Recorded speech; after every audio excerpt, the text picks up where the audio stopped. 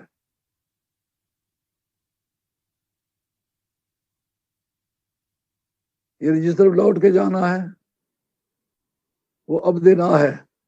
وہ کہتا ہے مما نزلنا، یہ دور ہے. اگر ماں کی طرف اس کو راجے کرے بوڑھے، وہ دور ہے. قریب کیا ہے؟ عبدنا. یعنی تم اس صورت میں بڑی جو قرآن کی صورتیں ہیں، اور تمہیں قرآن یہ کہہ رہا ہے صورت مصطفیٰ لاؤ. میں سونے یہاں، میں صدقے یہاں اس سونے تو جرا شہر مدینے داباشی موصوب خدائے لم یزلی نزل القرآن بیودہدی. خواجہ خواجگان سید السادات پیر میر علی شاہ صاحب گولوی رحمۃ اللہ علیہ فرماتے ہیں اس صورت نو میں جان آکھاں. ان کا تم اور صورت کے پیچھے بڑی صورت اور ہے یہاں. اس صورت نو میں جان آکھاں، جان آکھاں کہ جانے جہان آکھاں، سچ آکھاں تو رب دی شان آکھاں، جس شان تو شانہ سب بنیاں.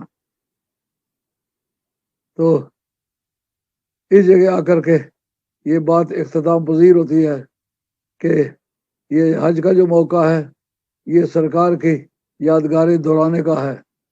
اب لیجئے وہاں سے تیار ہوتے ہیں جو آل مدینہ کا میقات ہے. میقات 5 ہے. ایک کا نام ہے جوفا، اور ایک کا نام ہے عقیق، ایک کا نام ہے کرن. 5 ہے کل. یہ مدینہ طیبہ والوں کا جو میقات ہے وہ بیر علی ہے. اس کا پرانا نام ذوالخلیفہ ہے. یعنی جس جگہ حاجی گزرنا چاہے تو وہاں سے گزرے، حج کے ارادے سے گزرے تو پھر اس کو احرام باندھنا پڑتا ہے. 2 سفید چادریں ایک کمر سے باندھنی ہے، ایک اوپر کرنی ہے. یہ مرد کے لیے ہے. مرد اپنے باقی سارے کپڑے اتارے. کرنیل ہے، جرنیل ہے، وزیر اعظم ہے، کوئی جو بیج ہے اپنے محکمے کے وہ اتارے. یہ اس سے کس کا عقیدہ ثابت ہوتا ہے؟ اہل سنت والجماعت کا، کہ بزرگوں سے ملنے جاؤ تو اپنی کبریائی اور اپنی بڑائی مت ظاہر کرو. کئی پیر میرے پاس آتے ہیں، کافی سارے بندے ساتھ لاتے ہیں جسے پتہ چلے کہ یہ بڑے باوقار پیر ہے. ان کو منع کر دیا ہے کہ میرے پاس ایسی حالت میں ہرگز نہ آئے. آتے تو سیدھے جیسے بندے آتے آئے. مجھے یہ بات اپیل نہیں کرتی. اگر بزرگ سمجھ کے ملنے آئے ہو تو یہ ساتھ آپ نے شو آف کیوں کیا ہوا ہے؟ تو مسکینوں والی صورت. اچھا کیا ہے کہ تم نے جوتا پہننا ہے، لیکن ایسا جوتا نہیں پہنا جس کی ایڑی ہو، اور اس کا اوپر کا جو برج آف فٹ ہے یہ بھی ننگا ہو. اب آڑی ایڑی بھی ننگی ہو، برج آف فٹ بھی ننگا ہو، تو پھر ایسا جوتا تو پاگل پہنتے ہیں. جو عشق گلی میں رہتے ہیں انہیں بورے بورے کہتے ہیں، جو تن من پیا پہ وارے نہیں مکتی کا بھونگ رچائے کیوں. مسکینوں اور سادہ لوگوں کی شکل اختیار کرنی پڑتی ہے. تو پکارے کوئی دتکارے کوئی، دیوانہ سمجھ کے مارے کوئی، میں بن کے بھکاری پھرتا پھروں طیبہ کے بھرے بازاروں میں. اپنی ہستی کو مٹا. تم نے پی کیپ پہنا ہوا ہے اتارو، شاہی تاج پہنا ہوا ہے اتارو، کرنیلی جرنیلی کے بیج پہنے ہوئے ہیں اتارو. اچھا اب اس سے پہلے نہا لو جب احرام باندھتے ہو، خوشبو لگا لو. لیکن احرام باندھنے کے بعد نہ خوشبو لگا سکتے ہو نہ سر کو ڈھانپ سکتے ہو. یہ ایک عشق کا کورس ہے. پہلا اس کا کہتے ہیں فلاں تو فلاں کے کلمے پڑھنے لگا ہے. پہلا رکن اسلام کا کلمہ پڑھنا. دوسرا 5 وقت کی نمازیں پابندی سے پڑھنا. یہ بھی عشق کا ایک کورس ہے. فلاں فلاں کا اتنا دیوانہ ہے کہ 5 وقتوں میں اس کے دروازے پر دھکے کھاتا پھرتا ہے. یہ 5 وقت کی نمازوں کے لیے آتا ہے. یہ محبت کا دوسرا کورس شروع ہو گیا ہے. ابھی دنیا سو رہی ہوتی ہے، وہ اٹھ کھڑا ہوتا ہے. وہ آرام کا وقت ہے. جب لوگوں کو آرام ملتا ہے، اس کو آرام اس پر حرام ہو جاتا ہے، یہ سیدھا نماز پر جاتا ہے. اچھا اس کا اگلا کورس ہے روزہ، فلاں فلاں کا اتنا دیوانہ ہے کہ وہ اس کو خوش کرنے کے لیے بھوکیں کاٹتا ہے، ہونٹ خشک ہیں، اشکارا شش نشانی سر بسر، آہ زرد و رنگ زرد و چشم تر، گر ترا پرسد کے دیگر سے کدام، کم خورو کم گفتن و خفتن حرام، کم کھانا بھی ایک عاشقی کی نشانی، فلاں فلاں کا اتنا شدائی ہے اس کے لیے بھوکیں کاٹتا ہے۔ اچھا اب کورس رہ گیا ہے حج والا، پہلے زکوٰۃ کر لو، فلاں فلاں کا اتنا دیوانہ ہے کہ اس کی خوشی کے لیے اپنے پیسے اٹھا کے غریبوں مسکینوں کے دروازے پر حاجت بند بن کے جاتا ہے، جا کے زکوٰۃ دے کے آتا ہے، فطرانہ دے کے آتا ہے۔ یہ پاگلوں کا کورس ہے، لیکن یہ محبت کا وہ درجہ ہے جس جگہ چل کر اپنے محبوب کی رضا کے سوا کوئی چیز مطلوب نہیں ہوتی۔ حیدر نچ کے یار منا لئیے پوے لوگ آنکھیں پیڑی کنجری ہے، این عشق جنہاں دے خیال پیا، کھیڑاں پھل گئیاں، سرما پایا سی یار دے ویکھڑے نو، ہنجو ڈل گئیاں،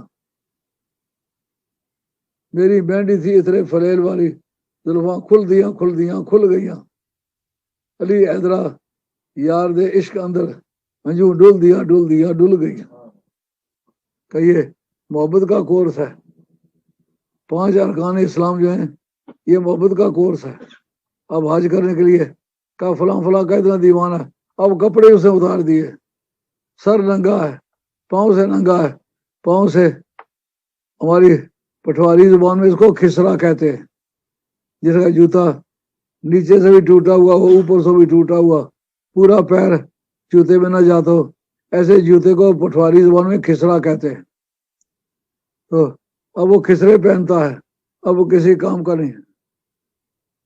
اچھا چلو آج پھر یہیں تک رہنے دیتے ہیں، دوست کہتے ہیں کہ کام چل گیا، گھنٹہ پورا ہو گیا، اب میں آپ سے اجازت چاہتا ہوں، کل انگریزی میں یہی تقریر ہوگی اور اس کو انگریزی کے الفاظ میں دوستوں کو سمجھائیں گے تاکہ وہ ساتھی جو اردو نہیں سمجھتے انگریزی ہی سمجھتے ہیں ان کو انگریزی میں ہی عقائد اسلام سے آگاہ کیا جائے تاکہ وہ آسانی سے عقیدہ بھی رکھ سکیں، عمل بھی کر سکیں۔ آپ کو سمجھ آئی ہے کہ حج کے موقع پر کتنے عقائد سامنے آئے ہیں، کتنے مسئلے حل ہوئے ہیں؟ یہ آپ تفسیر پڑھے تو ایسے بہت کم ملے گا۔ آئیے کوئی ہم نے معلومات کہیں سے لی ہیں، کہیں عقائد سے لی ہیں، کہیں عبادات سے لی ہیں، کہیں معاملات سے لی ہیں، کہیں لینگویج سے لی ہے، کہیں کس سے۔ بارہ اللہ قبول فرمائے، اللہ میرا اور آپ کا خاتمہ سچے دین پر کرے۔ وما علینا الا البلاغ المبین وآخر دعوانا ان الحمدللہ رب العالمین برحمتک یا ارحم الراحمین۔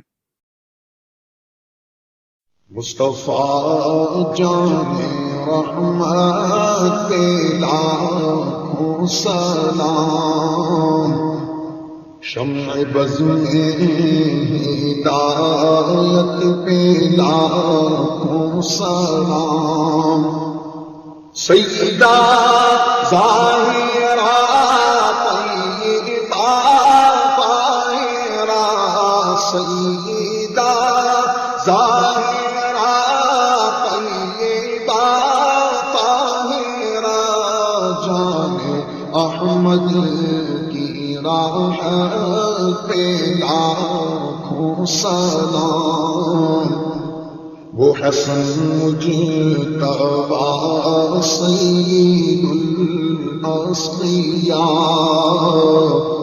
راکب دوش عزت لاکھوں سلام، اس شہید بالا شاہ قبا، بے کس دشت قربات پہ لاکھوں سلام، مصطفیٰ جان رحمت پہ لاکھوں سلام، جس نے نام دعویٰ وفا کر دیا،